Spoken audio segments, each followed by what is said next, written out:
The notice was nailed to the park bench like a death sentence, its edges curling in the damp evening air. "Pay $3,600 or we remove it," it read, and the town lost its damn mind. Lila Harper, self-appointed queen of Willow Creek's unofficial HOA, had always been a thorn in everyone's side. Her clipboard was her scepter, her passive-aggressive emails her decrees. But this was a new low even for her.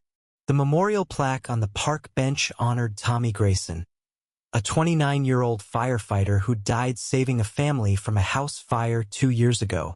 His brother, Ethan, had poured his savings into that plaque. A small bronze tribute etched with Tommy's name and a simple line, "He ran toward the flames." It was the town's heart, a quiet reminder of sacrifice in a world that often forgot.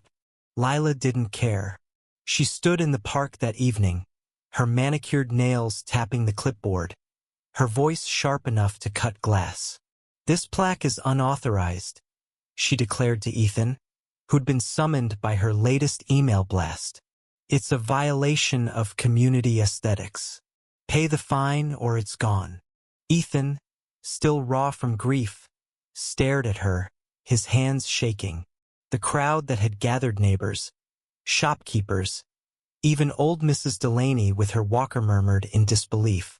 Lila's fake HOA, a self-styled group with no legal authority, had bullied the town for years, fining people for untrimmed hedges, dictating mailbox colors, shaming anyone who dared defy her vision of perfection. But targeting Tommy's memorial? That was a spark in a tinderbox.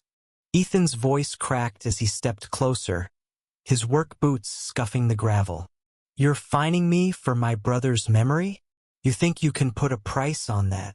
His eyes, bloodshot from sleepless nights, burned with a fury that made Lila flinch. The crowd tightened, their whispers turning to shouts. "Leave it alone," yelled Mr. Carter, the barber, his voice hoarse.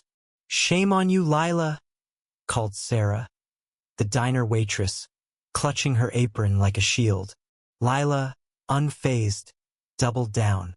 "Rules are rules," she snapped, her lips curling. "If you don't like it, move." The park was a battleground now, the air thick with tension. Ethan's hands balled into fists, and for a moment, it looked like he might swing.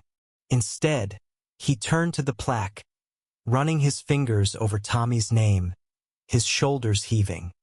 "He died for this town," he said, loud enough for everyone to hear. "And you're out here playing dictator over a piece of metal?" The crowd roared, their anger a living thing. Lila, sensing the tide turning, clutched her clipboard tighter, but her confidence was cracking. The truth was, Lila's HOA was a sham. She'd started it 3 years ago, claiming it was for community standards. But it was just her way of controlling people. No one had ever challenged her because it was easier to pay her petty fines than deal with her wrath. But this was different. Tommy Grayson wasn't just a name on a plaque. He was Willow Creek's son, their hero. The town had wept at his funeral, and Ethan had carried his casket alone, refusing help because it was his last act for his brother. Lila's demand $4,300, a number she'd pulled out of thin air, wasn't just greedy. It was sacrilege. By the next morning, the story had exploded.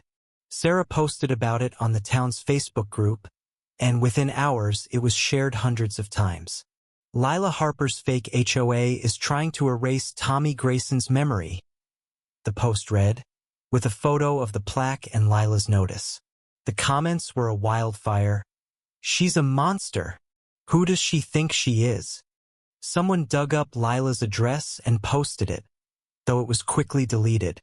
By noon, a petition to remove Lila's HOA had 500 signatures.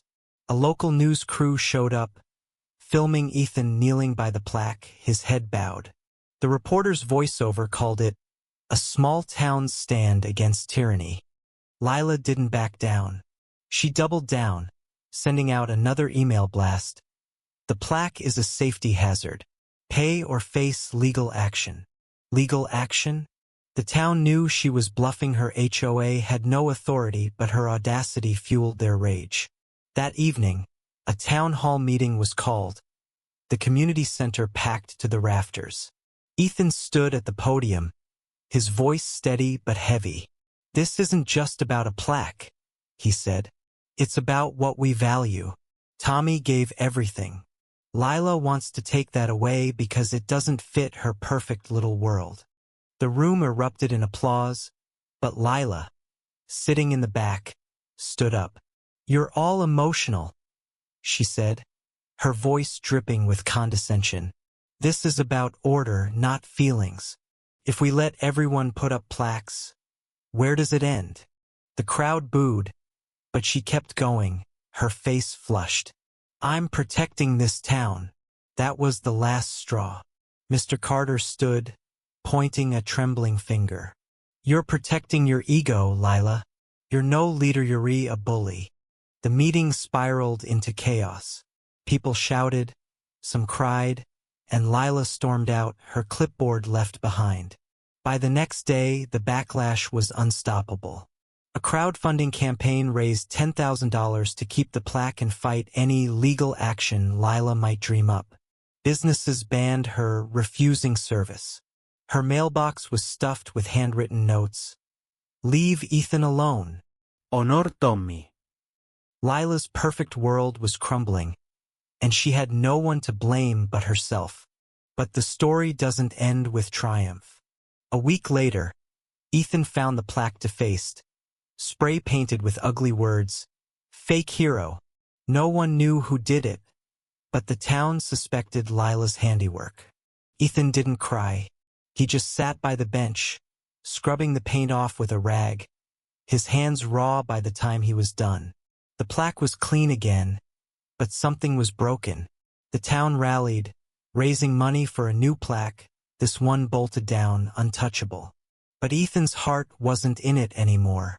He stopped coming to the park, stopped talking to neighbors. The fight had cost him too much. Lila disappeared from public view. Her fake HOA dissolved under the weight of the town's fury. Some said she moved away. Others said she was still there, hiding behind her curtains. The plaque remained, a silent testament to Tommy's sacrifice and Ethan's pain. But the town wasn't the same. The fight had exposed old wounds, class divides, grudges, the quiet resentment of those who'd let Lila's tyranny fester for too long. They'd won, but at what cost? The memorial stood, but it was bittersweet. Every time someone passed it, they remembered not just Tommy, but the ugliness that had torn them apart. Ethan, once the town's quiet hero, became a ghost, his grief too heavy to share.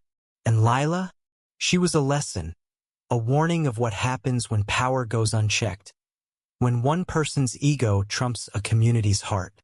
What do you think, was the town right to fight for the plaque? Or did their anger go too far?